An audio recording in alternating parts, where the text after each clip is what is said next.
This is Good Morning Connecticut on News 8. Why not with some food, too? Self-care, exactly. And for that, we have professional chef Julie Hartigan, and she has a really cool dessert planned for us in the kitchen. It's always awesome when she's here. A molten lava cake that you can actually bake right in an Instant Pot. So that sounds fun, or you can even make that in an oven. So we're looking out for ourselves with that as well. Sure. And she's also wearing red. Did you see what she's wearing? You're forcing me to go get the other tie.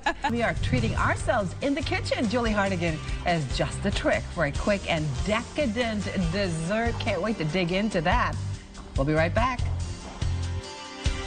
Laura, you gotta love what Julie's wearing. Look at that love right there, perfect. All right, we are making Valentine's Day dessert in the kitchen with, of course, one of our favorite people, professional chef Julie Hartigan. Thank Always you. great to have you in the kitchen with us. And you are making this really decadent dessert. Yes, dark chocolate lava cakes, like you often see on like high-end restaurant menus, are easier than you could possibly imagine to make at home. So it takes like 10 or 15 minutes and just a handful of ingredients you might already have around the house. Oh, it does look pretty familiar. So what do we have in front of us? We've got some chocolate chips, some butter, some eggs, flour, really nothing that crazy. Vanilla extract. My one little secret add, and I'll show you later, is espresso powder. Just gives it a nice edge. Okay. And you can bake these in the oven or in an Instant Pot, which is really cool too.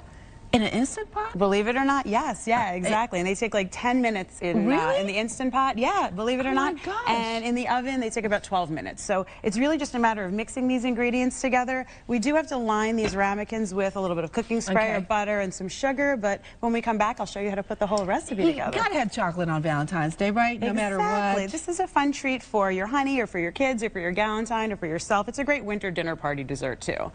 For those of you people that aren't that into Valentine's Day, you know, it's also a really great dessert. It is so impressive because people think, oh my gosh, how did you do this? Those are my favorites, when it looks like it took a lot of work, but it was so easy to make. Absolutely. So we're going to make this in the next half hour, so stay with us. All right, we're headed to the kitchen next to finish our Valentine's Day dessert. Beyond easy and a beautiful presentation with Chef Julie Hartigan. We'll be back.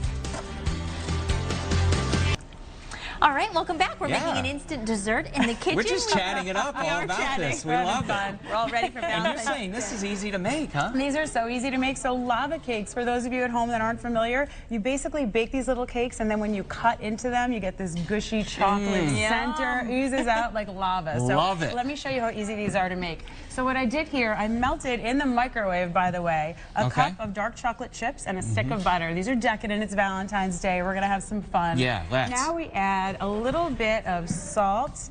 Desserts, by the way, always need salt. It just gives them, it brings out the flavor of what's going on. It won't make them salty. Chocolate and salt, too. Then espresso powder, which is a really cool one. It's not going to taste chocolatey, but it's just going to give it a little bit of a richer edge. Vanilla extract, I'm sure anyone who bakes has around. You add that to this melted chocolate.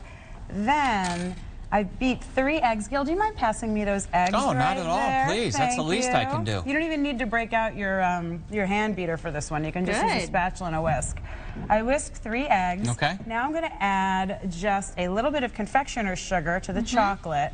The confectioner's sugar is there because regular sugar might not melt in time, and you'd have those little crunchy grains. And that's the trick. Exactly. And what's cool about this, you can totally do this in an Instant Pot. For those of you at home that are really into Instant Pots, it bakes in about, I think, 8 or 9 minutes or so in your Instant Pot. I know a lot of people who got those for Christmas, and they've been looking for recipes. Try them out. Here's the Valentine's version. You can only make so many stews in them, and then after a while, you're like, hey.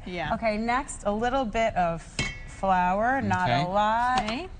We combine it all together. What is our oven set at right now? The oven is set at 425. And I'm going to get this in. Oh, there you go, the whole thing. So this is actually a really fun one to do with kids, too, if you wanted to. I mean, you can see, it's really not a tricky one, no difficult steps. Now, once your batter is made, Gil asked a question before when Jocelyn was on. I started out by lining these with some cooking spray, these little ramekins. Then you dust them with a little tiny bit of sugar. And the reason you want to do that, it's just to kind of help make sure that your mixture is not going to stick to the side as it bakes. I love following you on Instagram because you always have fun ideas. What is it again? What's your handle again? It's Cooking W Julie. I share lots of like fun, easy recipes. Awesome, Lots of them are healthy, meets happy. This one for Valentine's Day, I decided to go a little healthy. Let's go for it. Give everyone a treat. Okay. Chocolate's good for the heart, Once you've gotten it mixed up, I usually use a measuring spoon to scoop things into ramekins. It just makes it easier. Nice. And we have 425. How long? 425 for about 12 to 13 minutes. Julie, thank you so much. I love this. Yes, this no, is you're great. absolutely and then welcome. top it with some raspberries. And you're going to go right up to the top on those? I'll show you really quick. Nope, you're going to fill them about to there. And when they're done, I just want to show, you'll still see that little bit of softness in the middle. Julie, thank you. We got to go. We're out of time. Thank you. We'll find it on your Instagram, though. Yeah, absolutely. Awesome. Right back.